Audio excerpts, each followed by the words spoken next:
So, when you're working against the clock. I would describe myself as somebody who's social and outgoing. I can be considered a friend that people go to talk to and things of that nature. Somebody who's reliable and communicates very effectively. I'm passionate about my family, passionate about travel, passionate about the sports teams that I root for. Of course, passionate about the storytelling and the career that I'm privileged to do, that I've always wanted to do, and certainly enjoy that. 100% breakfast guy. I do believe that is the most important meal of the day. I like to get a big hearty breakfast because I know I'm going to be busy throughout the rest of my day. Typically like to start with some eggs, a side of potatoes, some hot sauce as well to get my proteins. Oh, I have many, but I'll start with my biggest. I would say Carrie Underwood. Remember the Titans. I'm a huge football fan, like most people are here in Texas. I never get tired of that. Anytime I see it on TV, or if I just want to watch it on the Disney app, Denzel Washington's always got those many motivational quotes in there. It's a great storytelling, great visuals. Obviously, the movie resonates with me in many ways, so I never get tired of Remember the Titans. Definitely, I would say Californication by the Red Hot Chili Peppers. They're also one of my favorite bands. Music, I'm into all sorts of music, all different genres. Love country, love hip hop, of course, love rap. If you look at my Spotify playlist, that's primarily what you're gonna see. Supersonic speed, because I can live and fulfill my lifelong dream of being in the NFL, and I'd be a receiver that way. I'd be the fastest receiver on the field. Before I moved to Houston, my dad was working in New Orleans at the time. We were part of the evacuees during Hurricane Katrina. He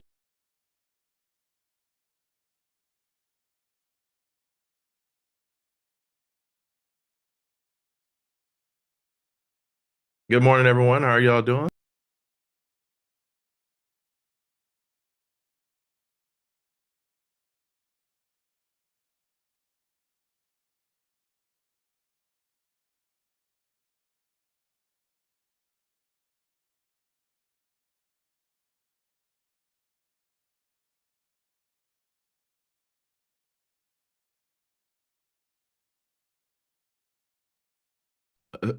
Uh, yes, hopefully everything is going well. We there we go. There we go. See, people are waking up and saying good morning. I we so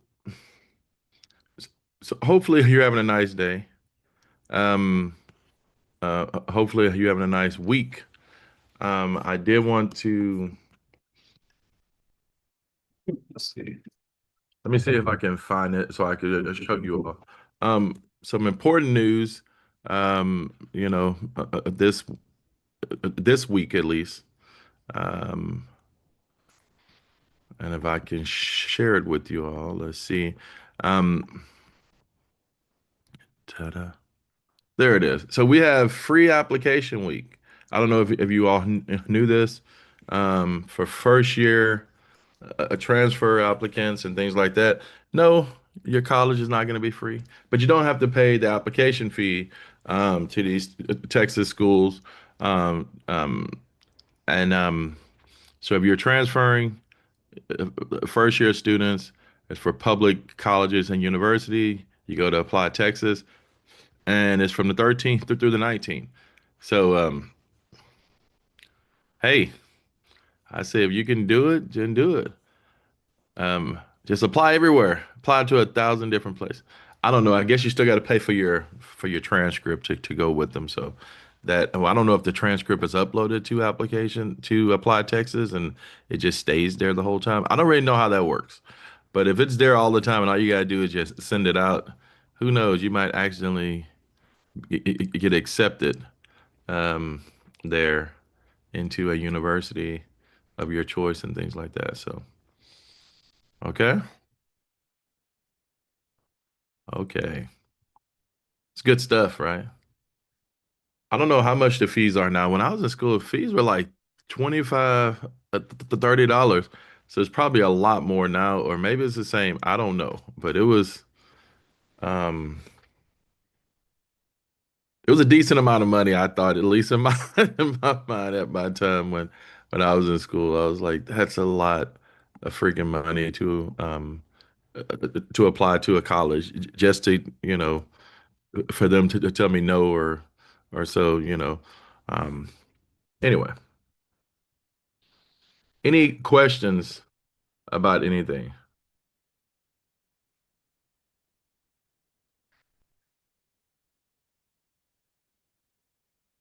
Okay. Um, we do have this is a Texas course. Um, we do have an extra credit opportunity for you all. Um, it's over the Yellow Rose of Texas. It's an article that we have. So you'll read it and you'll give me a page write up about it. And if that's what you want to do, then you know you'll get those 10 points. So just think about it like this: if you made a 90 on the exam, it'll be like making 100. If you made a 60 on the exam, it'll be like making a 70. If you do that, it should be at least a page in length. But we don't do the partial credit or anything like that. So it'll be a page in length, and yeah. So that will be due probably sometime next week. So just wanted you all to be aware of that if you're into, you know, extra credit and things like that. Any question about that part?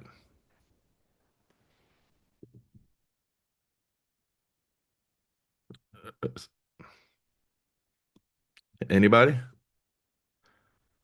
Just making sure because someone will email me and then say you didn't get back to me soon enough. And I'll say, yeah, but I was in class asking if you had any questions and nobody said anything. And so So sorry. you will be able to find this on Blackboard, There's your question. just confirm. Yes, ma'am. You will find it on Blackboard under under Module 3. So Module 3 um, it should be open now. So it should be open up now. You should be able to see that and access that. And it'll be there under Module 3, and then you'll be able to see the Yellow Rose of Texas. Um, and you'll also be able to see um, the exam there eventually. Okay. All right. I just want everybody to have an opportunity to get some extra credit. Plus, you get to learn some history about the state of Texas, which is, I think, is some good history on the state and things like that. So there we go. Come here. Come down here to course content. You go to Module 3, and you'll see the Yellow Rose of Texas, and that PDF will pop up there, and just click on that, and you'll be able to see it and things like that. Okay. All right. Um, I will have a place for you to turn that in as well. It'll probably be under an extra credit tab. All right. So now that we're through all that there, um, listen. So I'm gonna tell you all. Um, I, you who have taken my class and you who will probably take another class from me, I'm gonna tell you exactly what you need to know for the exam for the most part, especially the essays. I'm gonna tell you exactly what you need to know, right? You don't have to get fancy, right? You don't have to turn into this huge thing, right? Just give me the answers, right? And I believe I ran through, oh shoot, I believe I ran through Federalist 10 with you all, right? I told you all, I'm looking for Madison, which is 2 points. Take away liberty, 2 points. Uh, Forcing everyone to have the same views and opinions, which is 2 points. And then you need to tell me about the Madisonian principle of regulation, or just allow them all to compete against each other.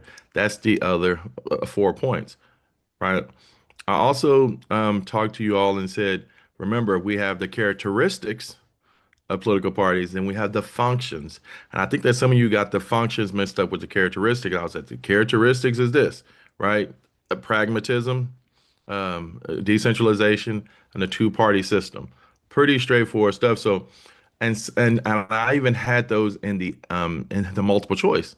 And some of you got it right in the multiple choice. You told me what pragmatism was in the multiple choice. You answered that question, but then when you got an exam, you forgot that it was this. I don't know if you guessed and you got it right on the multiple choice, but the same. But that was the actual that was part of your essay there, and things like that. So just I don't know.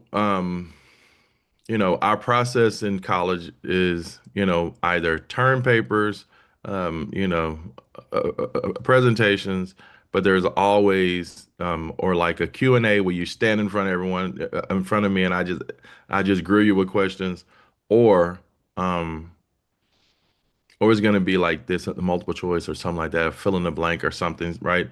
There's always some way that we have to test you. So if you're someone who kind of get a little nervous when you do it, you got to find ways to kind of breathe through it or something like that there. And it's just, it's the function that we have. It's what the state legislature is trying to figure out. We take away the STAR exam, we still need an exam. We have to do something to test them, right? So, I want to start on the state of the movie business because you were two of the biggest. I don't like, when I'm going through the exams and I don't like the outcome, especially when I have students who are participating in class who I know have said something and I'm like, they know this answer because they have mentioned in the class. You know what I mean? You kind of hear people, talk or students have written about it even in their responses. And so I don't know what's the disconnect there. And I know my daughter, she tells me at times, she's like, I don't know what happened. I got an exam and I just forgot. I'm like, well, we went over all this. She's like, I don't know what happened there. So, um, but it'll be fine. It'll be fine. You all are here, and you participate. There are students, I did get a few A's, but, you know, like I got a student who made like a 92, but, I also have a student who made a 92 who is never in class. So the exam is worth 100 points. Being here in class and participating is 100 points. So that 92 is meaningless at the end of the semester when they get a zero in participation. You know what I mean? So being here helps out. If you think about it like this here, you who are here all the time participating, even if you're not talking, you're putting stuff and responding to me. Even if you're not like talking with your voice, you're typing into this box and stuff and participating, you're going to make 100 on the exam if you look at it like that, because participation is worth an exam grade. So hey, don't freak out. The extra credit opportunity will help you stay afloat and hopefully help you all to get to the grade that you're trying to get to. So, all right.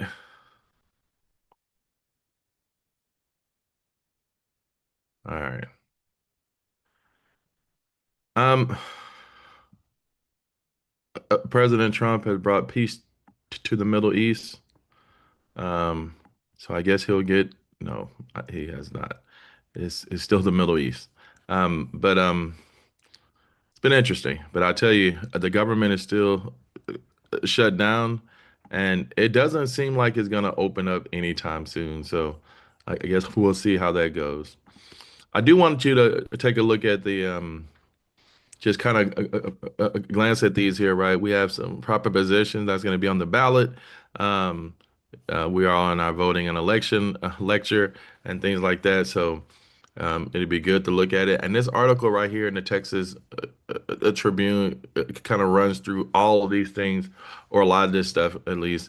And it has things doing with homeowners and businesses, as you can see. The whole idea is to help out with the taxes. It talks, we have one on animal feed and things like that. Um, and we got, what I don't like is when we have to vote for things that has nothing to do with this, but ultimately we have stuff on rights of the parents and things like that. and a bunch of different things there. But all in all, if you think about it like this here, right, a lot of this stuff is going to most likely make it through because our Congress is made up of Republicans. Um, our governor is made up of Republicans, and most people who vote in this state are Republican. So a lot of this stuff is going to just be in there, right? But let's look at this one here, right? And as you look at the parental rights and things like this, it basically talks about parents have the right to decide, what happens with their children and things like that. You know, this is, um, right, this is going to be interesting to see how it turns out because, um, depending on what it is, right?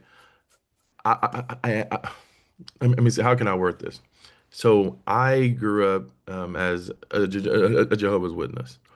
And I grew up in a house where, we didn't believe in accepting blood, right? It was like something that was taught to us that, that the Bible says that you shouldn't take blood and things like this. And it was times when it was these cases that we had where the hospital would go and would talk with go and get an order from the judge to try to take custody from the children, custody from the parents to decide to give these kids blood, right? And it was basically so, and the question would come up. So if they get the blood, are they 100% guaranteed to live? And the answer would be, well, no, but this would give them the best chance.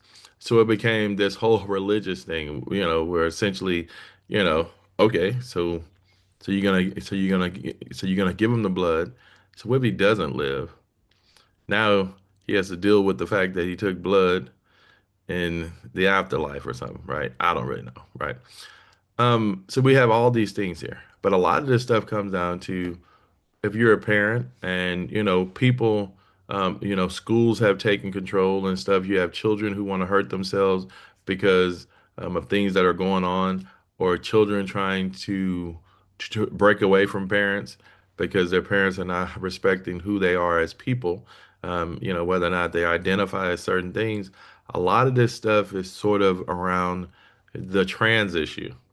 That's what a lot of this stuff is around, right? Also, a lot of this stuff is around the counselors at schools talking to your children about the fact that they might be, you know, gay or trans and things like this.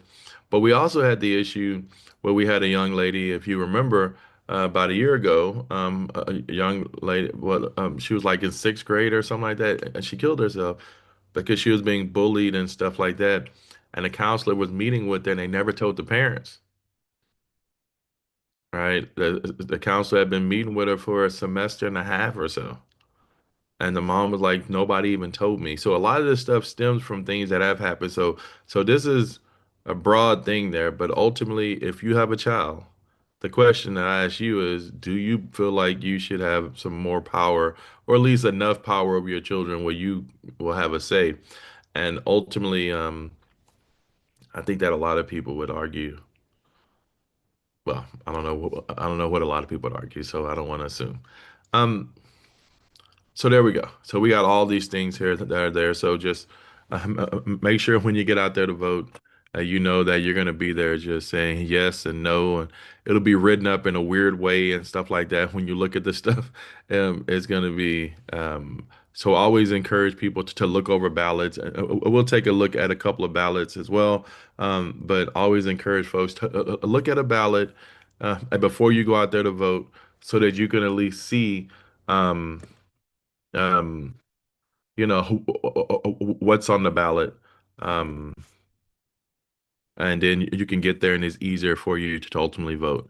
The people are not, Texas is not going to be nice to you and make it easy for you to understand what's on the ballot. And it's just how it is. So you just have to go out there and make sure that you look over it first. All right, let's get to this.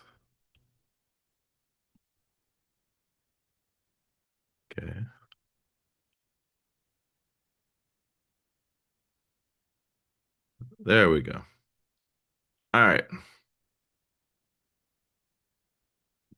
Is this the right one? Da, da, da. So we're looking at voting and elections. So this is a great article here. I'm sorry, this is a great lecture here because on this here we get to look at who can vote and how and how we go and vote. And we're also going to look at some ballots. We're going to look at who can run for office, and how to ultimately go about signing up for running. So, all right. So you have to be a U.S. citizen, right? At least 18 years of age to vote, be a resident of that particular area. And a lot of times, right, there are folks who don't even live. So a lot of times we get registered whenever we get our driver's license. Um, and that's where most people are getting it at. But you can also be registered by your spouse, your parent, or offspring, and things like that. All right.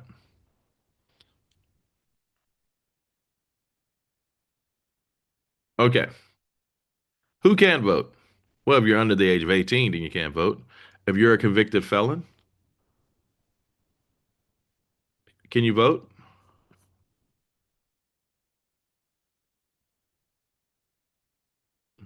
Can you vote if you are a convicted felon? What do you think? No. And okay. So so let's just say this. I'll give you a scenario, right? Uh, so a scenario is this. So let's just say that I stabbed my wife like 87 times, right? Uh, and now I'm in county jail, right? And I'm charged with murder. Can I vote?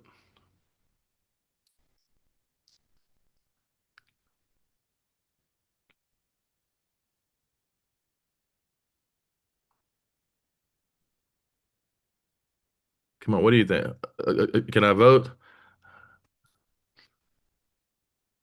She said no. I don't know if you can or not, but I don't want you to. Like, do you think I can vote?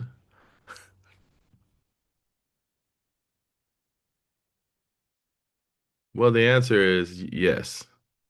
Yes, I can vote. Why can't I vote?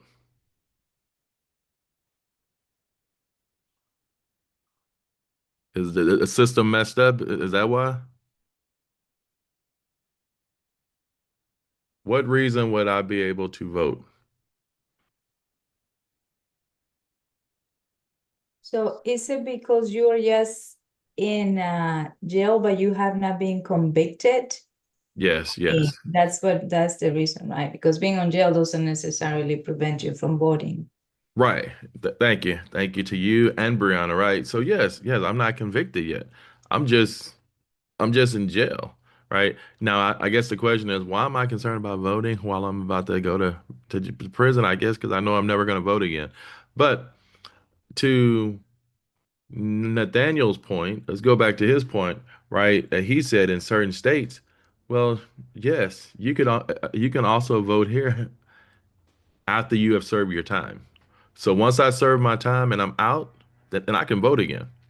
The question is, or the thing is, like if I'm on parole or probation, then I can't vote. I have to finish out my time. But once I've served all that time, now I can vote. So on the sidebar, let me ask y'all something. Do you think that I should be able to vote as a convicted? I mean, do you think I should be able to serve on a jury as a convicted felon? First off, do you think I can serve on a jury after I've served my time? So I've served my time. I cannot serve on a jury.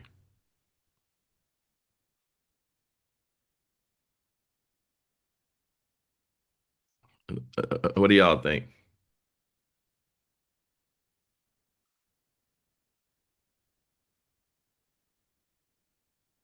Okay. So do you think, okay.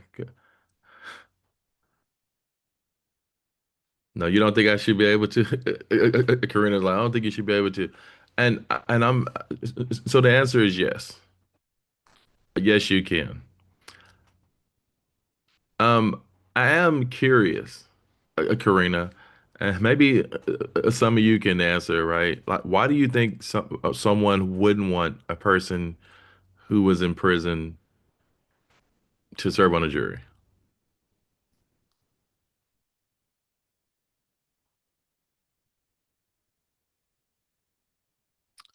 Okay, bias. So, okay. So you went to prison for selling a bunch of weed.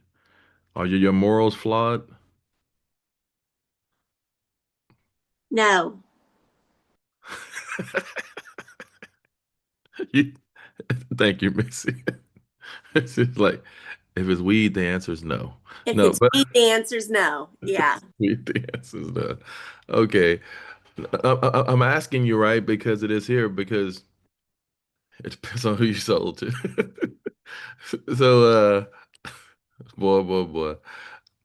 See, I'm asking because it is here. Because to Brianna's point, a lot of people argue that because people are going to be biased, and you're right, the flawed morals and things like this. But if you have like if you have a brother who died from a drunk driver hitting him and killing him, aren't you biased as well?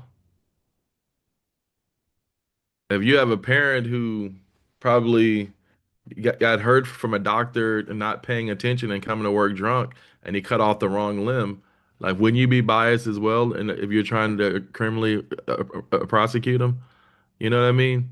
So, you know, also, if you guys are like most people, most of you, like most people are trying to be, um, come on. That was I see what you're doing there. But most people, like most people aren't even trying to go to jury duty. So I guess they're like, I don't care who goes, as long as it's not me. So yes, but there are no rules. When it comes to the president, there are no rules there. There are no rules when it comes to the Supreme Court, either. So just like there are no rules when, if you serve your time, then you can be, then you can serve on a jury. All right, let's check out the okay, where is it at? Da, da, da. Here we go. So let's check out voter ID. So these are the IDs that you can see, the acceptable list of forms of ID, right?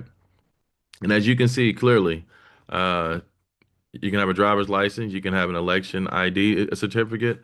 Um, this one's exciting. You can have a handgun license. It's Texas. A military ID card, a United States certificate containing a person a photo or a passport. And you can see those sort of right here. You can kind of see it, right? And the whole idea is that there. Now, if you don't have any of those, then you can still vote. You have to fill out an impediment, a declaration showing a copy or one of the following approved IDs, like a birth certificate, a utility bill, bank statement, a government check, a paycheck, or a document with your name on it, including your address. So there we go. So you do need something to vote. At first, it was one of those things where you had to have a voter ID card or you had to have a license and stuff. But the 24th Amendment said that you can't put in place a poll tax. And the thing was, well, the voter ID card is free. So if you don't have an ID, then you can use a voter ID card. It's free. But in order to get the voter ID card, then what do you need? You need a birth certificate. And what they argued early on was that that people get birth certificates. It's free. The first birth certificate is free. And they're like, yeah, but when I got that birth certificate, I was 0 years old. So I didn't keep track of that thing. I don't know what my parents did with it. And I don't know if birth certificates are free in every county. So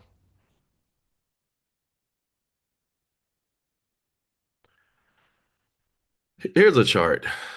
Check it out. Hopefully you can see. Can y'all see this whole thing? The part at the bottom too. So it basically shows you, voting and who can and how people vote and things like this. And this is important, right? Because white people, black people, have bought into the system. As you'll find, they tend to vote high. As much as black people, just I don't know. Black people have bought into the system, and white people have bought into the system that if you vote, it could change things, right? Asians do vote at a higher rate, but the group that votes at the lowest rate would be Latinos. They vote at a very low rate, which is interesting because this is a large group of people. And even with the group being large and even with a smaller amount of people voting, it's still a lot of them, right? And a lot of this stuff here basically comes down to them not having IDs.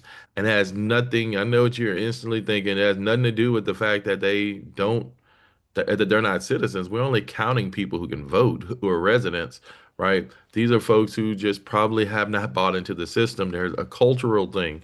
And, you know, I talk about, the history of, it's this book called Born on the Water, where, black people were stolen from their land, um, and who were basically born on the Atlantic Ocean. So we became a race on the Atlantic Ocean.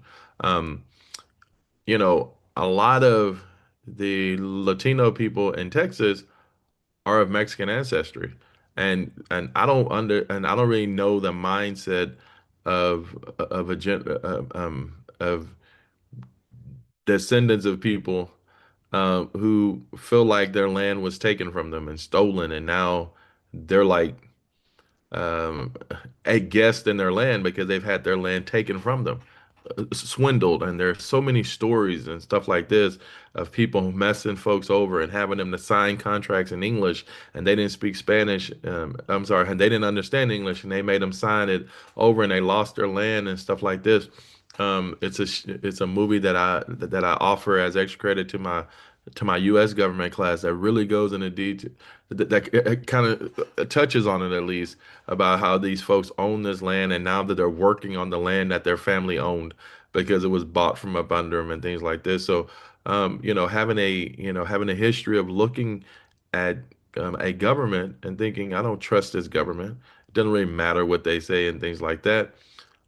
You're probably less likely to buy into the system and believe that the system is going to work for you when the system clearly has never truly really worked for you when you stop and think about it. But we are seeing a shift. We are seeing an increase in voter turnout and things like this. And if you're a Democrat, then maybe you're not as happy as you thought you were going to be because you assume that these people were all going to vote Democrat. As we learned from the Patrick Rose video, it's not like that, right? So people, this is a group of people with a lot of ideals and different mindsets, and it's not one monolithic group. So we're seeing a shift, but it's still not a large turnout. Hopefully, we can get that changed, and I think it'll be great. Um, okay, so you all who I told you all that the answer would be elections, but a lot of you still chose voting on the on the um, on the exam, and I'm like, please don't choose elections, please don't choose voting, please don't choose voting, and many of you did choose voting, but ultimately, now we're to the area where we are at voting, right? We're getting into voting, but I do have another definition of elections, right? Elections are the defining characteristic of a representative democracy. Um, Listen, if we don't vote, then elected officials will do as they please. And look at these people who do vote. People who are educated, people who are older, people who make more money, and clearly the people who are interested in politics. All right. So who votes? As we look at this here, voter turnout are the percentage of people who are eligible to vote that actually vote. And we know that voter turnout is not great. It hasn't been great. That was the point I was trying to make prior to this slide. It's not just you know, Latino people who aren't voting as much. There's a large number of people voting. It just so happened that some groups just vote a lot higher than the others, right? But it's still a lot of people who don't vote. The voting age population has grown much faster than the actual voting population, than the actual population. Here's the thing. So when you look at turnout, and you'll see this on another slide, and normally I wait to tell you, but I want you to understand this because I know that if I don't tell you now, it'll be hard to understand as I'm moving forward. It won't make much sense. When you allow 18 to 21-year-olds to vote, which is fine, there's nothing wrong with that, right? Because I was 18 or 21 at one point in time. They don't vote at a high rate. So, but we still have to factor them into our numbers of people who can vote but choose not to vote. You see what I'm saying? Which ultimately makes voter turnout lower, right? It'll say, well, we have 100 people who could vote now. They're like, yeah, because 35 of them are 18 to 21. Yeah, but that's kind of weird that the voter turnout was low. Yeah, because 35 of them are 18 to 21 and only three of them voted, so that's why it's like that. So I just want you to kind of look at it like that there. It's not that people don't care. It's like sometimes you're at an age where people just aren't paying attention to that and they probably aren't, it's not that they don't care. It's not important at the moment, right? So what are the advantages of um, of the system, right? So once you are registered to vote, then you're automatically re-registered. If you want to sign up to register to vote, it's free, right? It's free. Now, listen, um, Texas is not the friendliest place to, people sign up to vote. Like when you get a one-party state, the scariest thing in a one-party state is having a lot of people sign up to register to vote because something might change and they get nervous. So they try to find ways to slow that down. So I just want you to understand that it's not always, um, you know, they're not always encouraging it, right? But this is one of the advantages and things like that. Um, you can purchase a voter list. So think about it like this here. If you run for office, let's just say I run for mayor, I will get access to, or a county judge, right? I'll get access to all of the voters for the county. I can get access to all the voters for the county. Even if I don't run for judge, you can go down to your county clerk's office and pay for a voter list. I don't know if you knew this. I bought a voter list, a couple of years ago, and um, $5. That's how much it costs. And they send you they say, can I have your email address? Because they send you an Excel sheet that has so many names on there. And it's not the most user friendly here in Hayes County either. But yeah, it shows everyone who's registered to vote and things like that. And if you're out there knocking on doors, then it could work for you. It's a lot harder. It's a lot easier to use, if a political party has a list or something like that, that might work much better. But yeah, you can get a voter list from each county at any time. I just don't know if you can purchase a voter list outside of the county, but each county allows for you to purchase a voter list. All right. in some cities, in some counties like Houston and other counties. I don't know. Have you? I don't know if any of you have ever been to Houston. You ever been to Houston? Have you ever driven around Houston? Just taking a ride, a drive around the city of Houston. I don't know if any of you have ever done that, but Houston is an interesting place, right? You will be driving in Houston, and all of a sudden, you are in Asia. You know what I mean? Like, I'm serious. All the signs change, all the stores change, everything changes. Right? You ever been, I don't know if any of you have ever been to like Disney World when you walk around, you're like, I'm in France. I'm here, I'm here. That's Houston, right? And you can get lost in there too. So you got to have a GPS with you.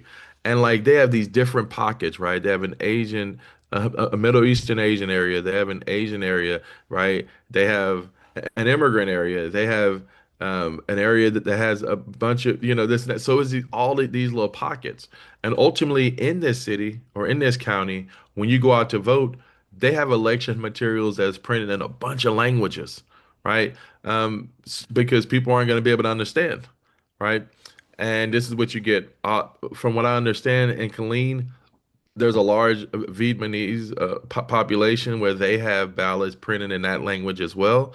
So it's a bunch of these areas and stuff like this around the state where, yeah, the material is going to be printed in another language. We don't count Spanish. That's not even a thing. That's a normal language. So all the ballots are in English and Spanish. So that's just normal. That's just how it shows up. Maybe it's a county out in East Texas that says no. Who knows, right? But for the most part, everything's in English and Spanish. But I'm talking about other languages, right? So. When you go to vote, you can also get someone who worked there at the ballot, I mean, at the polls, and they will help you vote as well. Oh, a fact, everyone. You can write out on a sheet of paper who you're going to vote for, right? Let's say that you print out a sample ballot. You can mark in that sample ballot and bring that sample ballot in with you, unfold it out of your back pocket, and vote with it. That's legal. You just can't you just can't tell other people how to vote within 100 feet of the of a poll of a polls right at the polls. All right. So elections are the mechanism that people use to select their leaders, authorize actions by government, and borrow money on behalf of the government. And as you know, we have so many types of elections, which I'm sure that some of you have voted in many of these, if not all of these, right? The school board elections, the primary election, the general election, the city elections. We have bond elections, which are elections to approve money being spent on things, a special election, which we'll talk about later. But ultimate special election shows up like outside of the election time, right? A normal election time, like in November or March or something. And we have to fill a seat. So we have a special election to have a seat filled or something like that. So here we go.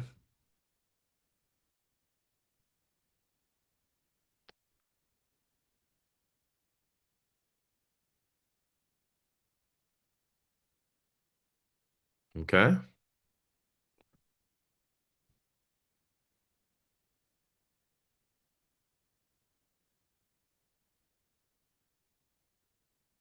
All right. Okay, let's get to it, people. So if you want to run for office, right, here you go. Here you go.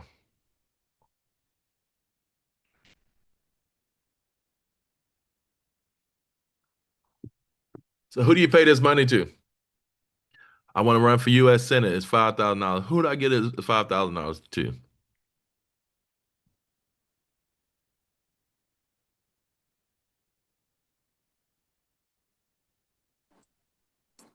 Who do you think? Would you give it to the party that you're running? There we go, Missy. You pay the political party.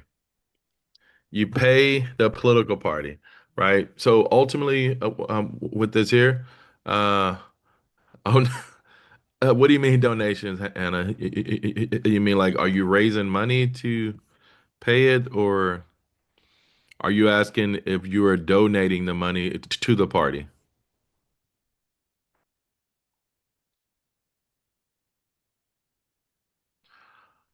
Okay, I see what you're saying. No, no, this is a fee that you have to pay the party so that you can, run to represent the party. Yeah, I know what you're thinking. They should be happy that, you know, you are running to be a member of their party. But no. But no. Um, so you pay the party, and that's ultimately how it goes, right? I'm gonna pay you 750 and I'm gonna run for state representative. Now, now here's the issue. This comes from your money. Now you can go and you can get donations and you can raise money, right? And people can give you a bunch of money so that you can run for office. And okay, so I'm gonna give you a bunch of money to you, but you got to pay the 750 to run. So I paid the 750, and now I'm on the ballot, running running to be state representative. But first and foremost, I'm running to compete against everybody else in my party. So if there are three, I don't know, Republicans, Democrats, whatever. So three Republicans and three Democrats. Each one of us will have to pay a 750, and the three Democrats will compete against each other, and the three Republicans will compete against each other in the primary to see who's going to be the top person to represent that party. Now, if I paid the 750 and now I raise $10,000,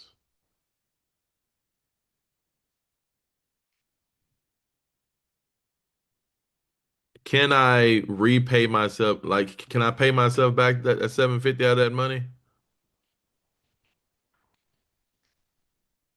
Like, can I say, I want my money back?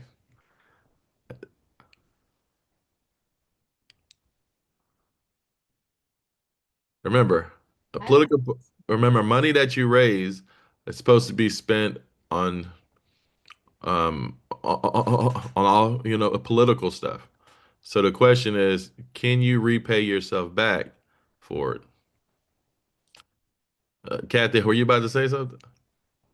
I was gonna say that I don't think so, but maybe when you finally get elected, you can reap the benefits of it. And maybe use it in your income tax and claim it. I don't know. Well, the answer is yes, you can pay yourself back. I know. I know what you're thinking. What? But you can. You can pay yourself back. They count it as you're using the political money to pay for something political. You signing up to be a member of the party or to represent the party, isn't that a political thing? Therefore, you're able to use that money and you can repay yourself that 750. So basically what you do, you pay the 750 and you go out and work hard to raise money. And once you get your money back, you just repay yourself. But I've seen people do things like they raise like $8,000 and they're like, "Oh, I got to buy a computer for the campaign so I can do some computer stuff, and I had to buy a desk and a chair so that I can have campaign." So you're like, you're like, you're just buying yourself a computer, man. But they do that, and that's technically legal, right? If you're raising all this money and you can do this here. But when you look where you see it says 750 to 1250 for county commissioner or 1500 to 2500, a lot of that is based on the size of the counties and things like that. It's on a sliding scale, right? Justice of the peace as well. So all elected offices. Now, as many of you know, you do not have to vote, like you do not have to show up on a party's ballot, right? You can run as a third party candidate. That's true. And now we get to just raise, we had to go out and get a bunch of signatures. You got to do all these things. You got to talk to people who didn't vote. So think about it like this here. So if I want to be on the ballot, I have to get a certain amount of signatures from people who did not vote in the primary, right? And I got to pay a fee. So it's a little harder. It's easier to just vote, to just sign up to run for a political party. Now, Texas, um, the politicians were arguing last week um, about whether or not certain people won't even be allowed to represent the party. And then recently, just a few days ago, they come out and say, well, we're not going to ban people from the primary. So what they were planning to do were to ban people from running for office, right? And as you can see that they're calming down, that they're calming things down. What they did was they wanted to censor 5 people, and they're going after these people here because these folks are not extremely strong Trump conservatives. They're conservatives, but they're like old school conservatives, right? They're like normal, like George Bush, Rick Perry type conservatives. They're not those other kind, and they don't mind working with the other side. Um, some of them have no issue with trans people, if you can imagine that. And, some are just, they just want to do what they think is right? They're like, I'm not just gonna just go with the party if the party is crazy, or if I feel like the party is crazy and things like that. Um, so ultimately, what the Republican Party is doing is like we're going to censor these people, and we're not going to recognize them as one of us, or even allow them to speak. If we can stop them from speaking as much as possible and things like that, then we're going to do that. And what they were going to do is not even allow them to run for office. And as you can see, it was 10 of them that they were like, look at what they're charged with, right? They're charged. They're Look at this. Look at this. So it says they wanted to reprimand 10 Republican House members for being insufficiently conservative. So whatever the hell that means, you're not conservative enough. Like, you're conservative, but not enough conservative. And it's wild. It's wild. To think about like this here. The Democratic Party is filled with a bunch of people who I always try to explain to students, um, I'm not trying to cover for those guys over there on that side, the Democrats, but they have it hard, because they have to have a guy like Bernie Sanders who's voting with them in Vermont and AOC in New York. But then you still got to have folks in Texas and Oklahoma and Louisiana who are Democrats who can't be as liberal as them. Imagine them kicking out everybody in Texas and Louisiana and places like that because they're insufficiently liberal. It'll be hard to do that. But you got this party who's like, no, you got to keep it real as real it can actually get. Any wavering, we don't want you there. And they weren't even going to allow them to be on the ballot. And a party is a corporation. Does everybody understand that a political party is a corporation? Yes. Okay. The political party is not part of the government. It's a staffing company. That's what they do. So my question to you is, if you think that this isn't fair by them trying to stop people from being on the ballot, do you believe that a corporation can decide who can represent them and who can work for them and who can be a part of their company? And if you believe that a corporation can do that, then you should believe that it is fine for them to do this here. I don't know if it's a great idea, but it can't hurt them in Texas. How's it going to hurt them? The Republicans run Texas. President Trump is still a powerful politician, and he is the leader of the Republican Party right now. And if you don't ride with him, then apparently you're against us. And that's essentially what it is. So you see a lot of these people are like this, and even Lambert and Phelan, or Dave Phelan, are retiring because they're like, "What's the point?" Um, you know. So there we go. So lots of interesting things going on, as you can see in the Republican Party, and it's interesting because this party can be united in a fight, because the Democrats have no power in this state.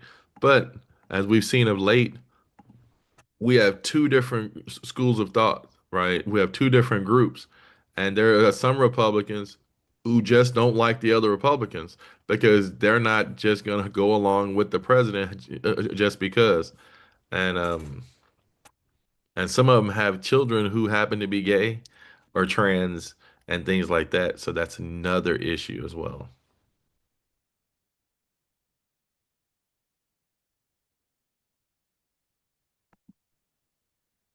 Okay.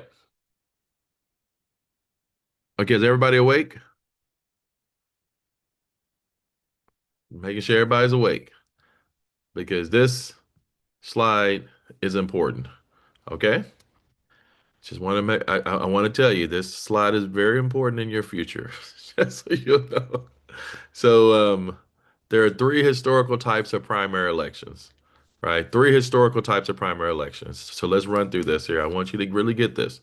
We have the caucus, the party convention system, and the direct primary, right? We have three types.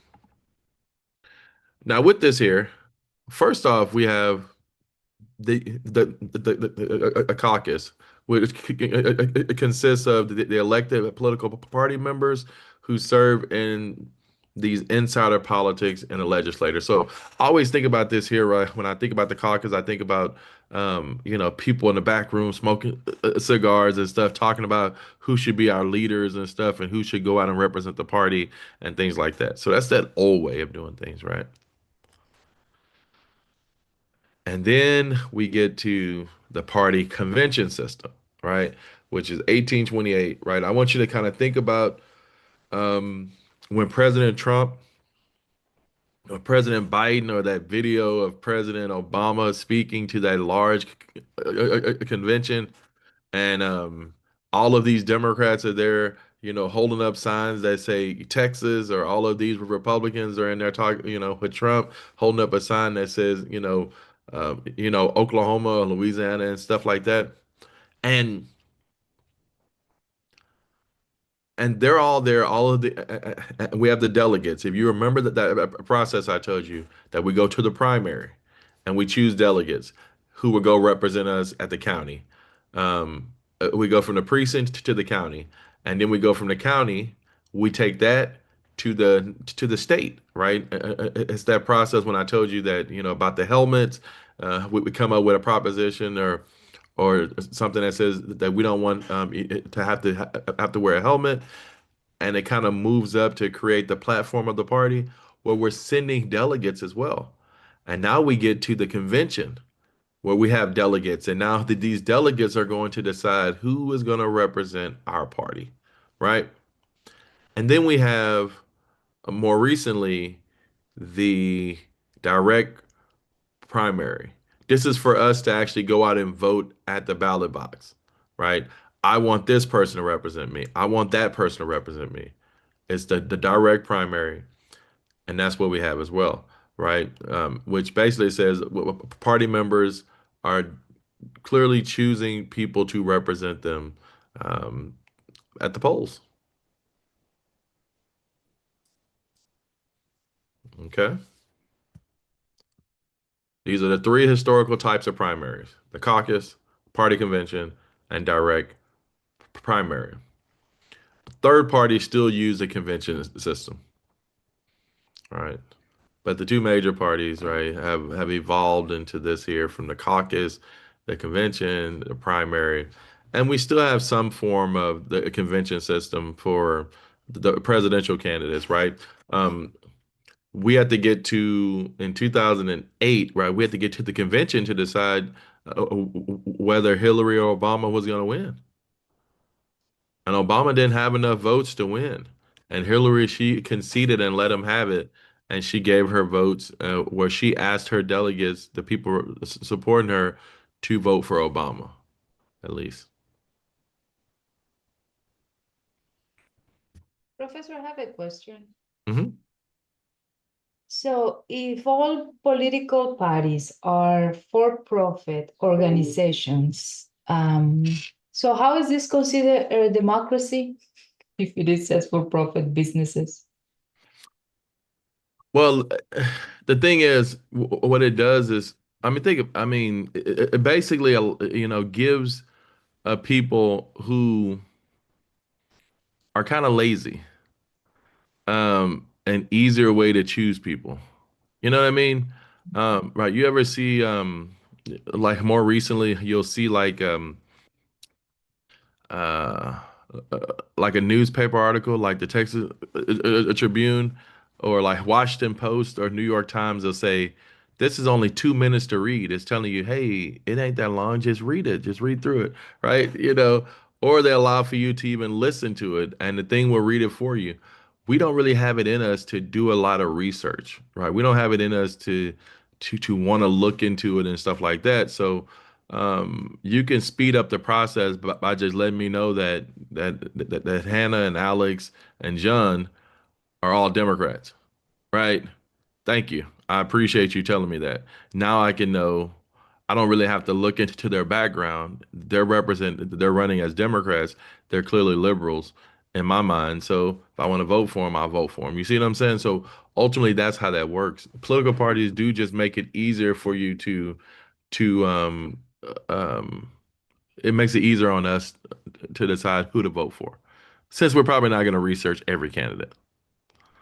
Um, so they're not doing anything wrong. They're not doing anything illegal. All they're saying is everybody who's with us and everybody who's with our company believes that trans people have a right, and and this here and that and stuff like that. You know what I mean? That's essentially how it goes.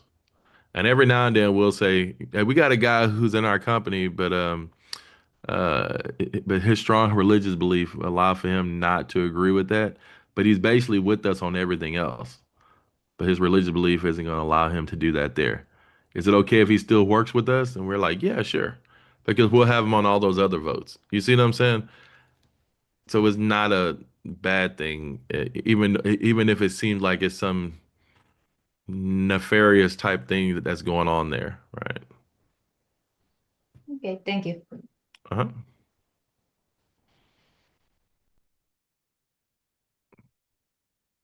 So you all who have voted, have you always known everybody on that ballot? No, But you still knew who to vote against, right? for the most part. When I was You younger see? and I didn't really investigate or take the time, like I learned the hard way that you gotta you gotta put some time into it. Yeah. Yeah.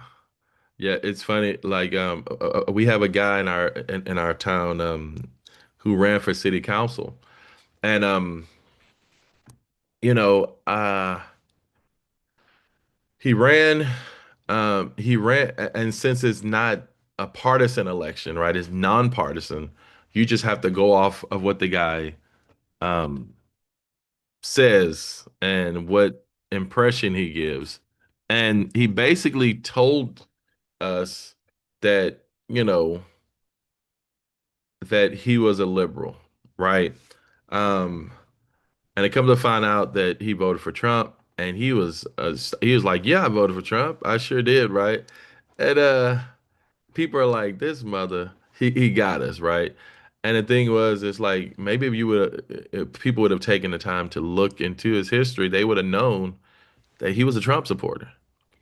But he's on the city council now, right here in Kyle, and he's a Trump supporter. So A lot of times, it's like Missy said, like you got to look into it. But there are those times, even if you are looking into it, if it's a nonpartisan race, then they could be lying to you, right? Um, Also, there are times when people are running with the party, uh, and you're still wrong. In Galveston County, we have a judge down there who was the head of the KKK in the Houston area, who runs as a Democrat. So a lot of Democrats and a lot of people of color are voting for this guy because he's a Democrat.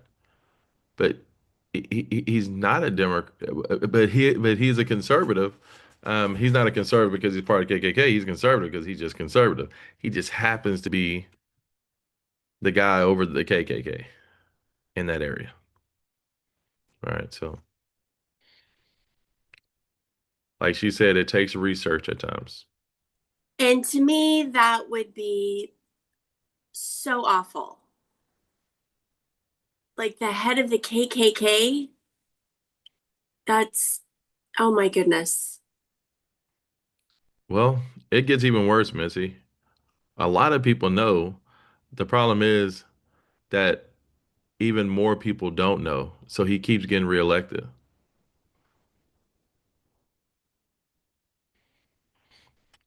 And the issue is people like you would know, Missy, because you're involved in politics. I would know I'm involved in politics, but the average person is like, I'm voting Democrat. If they're a Democrat, they just vote straight party. So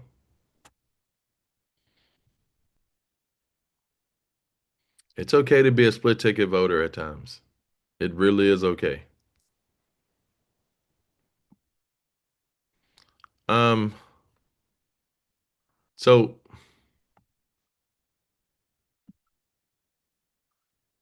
so basically, what I wanted to look at was um, the the ballots. So I'll probably look at that thing um, on Thursday, right? Because I don't know if it's because I'm gonna have to try to find a way to look at the at the one in Austin because it doesn't always give me that one there since I'm not a resident of Austin. But what I can do, I can show you the one in Hayes because I live in Hayes. So there we go. And here it is here. As you can see what's on the ballot, you can kind of get a good idea about it. Um, like I told you, most of these are coming, they're going to show up and be in English and Spanish.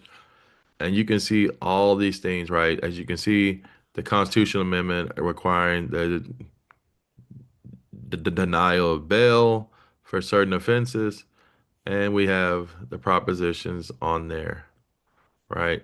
All 17 of them are there. And then we move into other things like we have the city of Buda. If you live in Buda, and these are your people, then we got the people who you can vote for city for the city election. We got the tax rate.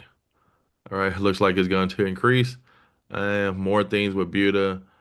We have Kyle, the city of Kyle. Yeah, here's that guy right here. It's funny. Uh, who I told you about, who was like, "Yeah, I voted for Trump." So, what I mean, and it was hilarious. Well, it's funny to me because people didn't really investigate the guy and they supported him. But anyway, we got all of these folks here running for office.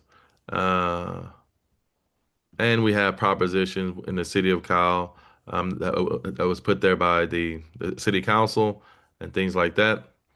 As we keep going down, we have things in San Marcos, and it just goes through all of the area, all of the counties. I'm sorry, all of the cities in Hayes County. And this is 2025, so it's 25. So you're not going to see any of the other folks on there. Next year, you'll be able to see Greg Abbott. You'll be able to see your state representatives. your representatives at the federal level and all that there, because it'll be an even number of years. But in odd number of years, we get a bunch of amendments and things like that. So should be interesting, right? But this is how a ballot will look, and it's good to look over the ballot to kind of see how you're going to vote. A lot of times you put in your address, it'll tell you exactly what's going to be on your ballot. And then you know what's on your ballot because that's a huge ballot. Everything is not going to be on there. Everything on that ballot isn't yours, right? So, League of Women Voters. I'm a fan of League of Women Voters. They always have good stuff. They actually do a um, um, what do you call it? It's like a questionnaire that they do, and they pass it out to everybody, and they ultimately let you know what's on the ballot, what you can vote for, what you can't vote for, who's going to be there, and it'll send out a questionnaire to every candidate and ask the candidate to fill it out, and then they'll send that out to folks so that you'll know, um, who to vote for, who you might like, who you don't like, and things like that. And it normally comes in something like this here. It looks like this, and it might come to your home. It probably had dropping that things off at your home. I don't know if they have it here or not, but ultimately what they'll do is, yeah, I don't see it because they don't have the candidates there. But you can get a printed version of it. It'll tell you everything that's on your ballot. It'll tell you who's on there, and it's exciting stuff because some of these people who are running are crazy people. All right, so.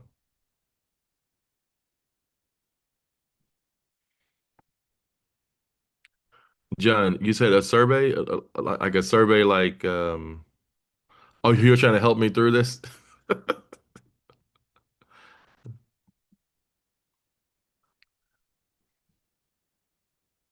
Yeah, we had a Republican or a guy running to represent the Republican Party, and I don't remember his name, but he wore like a court gestures hat, and he is clearly someone that is a very interesting guy, and he's from Austin.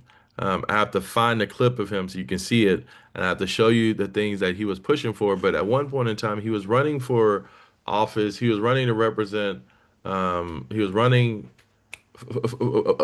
for school board in Austin ISD, right? And he said um, that he wanted to have as an elective to be for girls to practice to learn how to be a stripper, and he said we're not gonna let boys do it because it'll be gay. You know, just the craziest stuff ever, right? And yeah, he's an interesting guy. I'll have to find it for you and let you see it. It's interesting. And the League of Women Voters, they put that thing out and they ask questions, and that's what he wrote in there. That's what he typed up and sent back to them. So, and he didn't win, if you were wondering. So,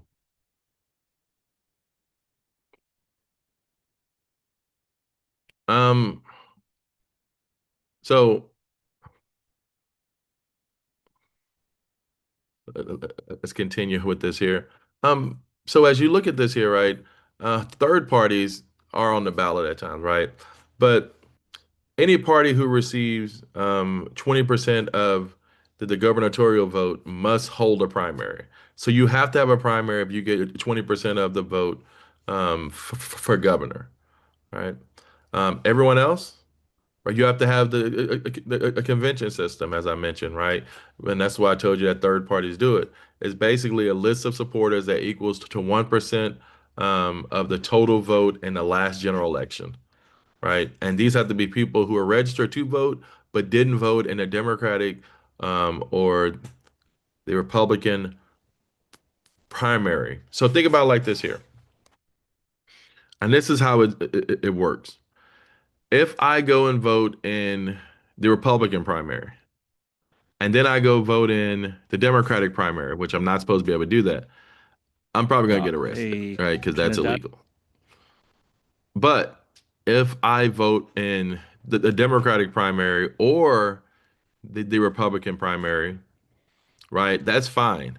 But then if I go and sign a petition, someone stops by and like, hey, I wanted you to sign this so I can run for office. And you're like, who are you with? I'm a libertarian. And you're like, oh, okay, sure. And then you sign that a petition for them to be on the ballot.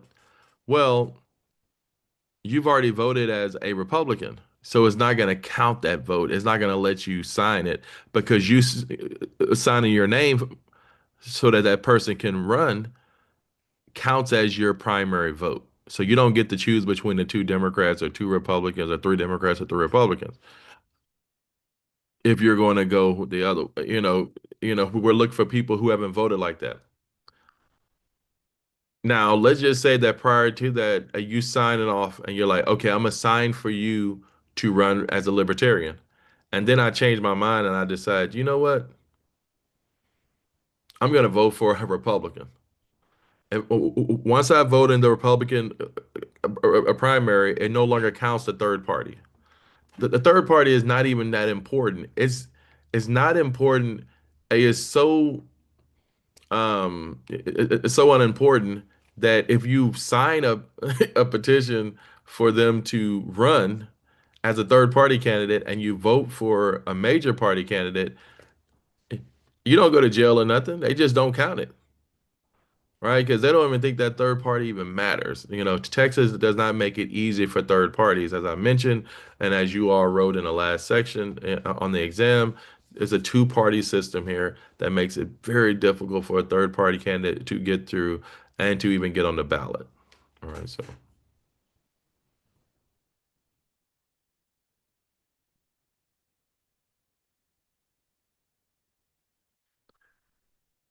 we talk about the chairs and the county executive committee. The county executive committee is basically the precinct chairs. So we went over this in our last section when I talked about the precinct election. It's the first election that we have, and then we have the county election. I'm sorry, we have the precinct convention, and then we have the county convention. Ultimately, each precinct, so that the county is like carved out into these little small areas called a precinct, and there's a guy or a lady or whoever, right, who is walking that area and talking to people and reminding them to come vote. But we are walking and talking to other people who happen to be in our party. So I'm passing over this house, I'm passing by this house, I'm stopping at this house here. Why? Because those people are a member of my party. And each party has their own precinct, right? Hey, I'm going to take care of this part. You take care of this part. You take care of that part. And we're just going to go through with a list and stop by each home that we know are members of our party. And we're going to remind them to come out and vote. And we're going to ask them to come do this, this, and this. Now, when we all get together as precinct chairs, right? The people who are over knocking on these doors, and we get together to talk with each other, to have a powwow, right? This is called an executive committee, right? Or the county executive committee meeting, right? We're all getting together as a county, as precinct chairs, and said, man, I was out there knocking on these doors and I didn't even get a lot of people answer. Oh, I went to this door and I got a bunch of folks to answer over there in that apartment complex, right? So ultimately, it's just us getting with each other and talking about things. We have a Super Tuesday, which you'll see next year. A Super Tuesday happens the second Tuesday of March. But we have a couple of Super Tuesdays during the presidential election year because we'll have a Super Tuesday like the last Tuesday of February, which is a bunch of big states like California, Ohio, and all these different states. And then on our Super Tuesday, we have like Texas and New York, Washington State, Michigan, right? It's a bunch of states like that there. And that's why they call it a Super Tuesday because it's a bunch of states who are actually voting that day. And you need 50 plus one vote to win, right? Anyway, it's 10:20. We will pick up here on Thursday. It was great talking with y'all. The Yellow Rose of Texas is due in a week. So you can get started on that. There'll be a link online where you can upload that. And I'll see you soon. Thank y'all. Thank you, Professor. Thank you. Thank you.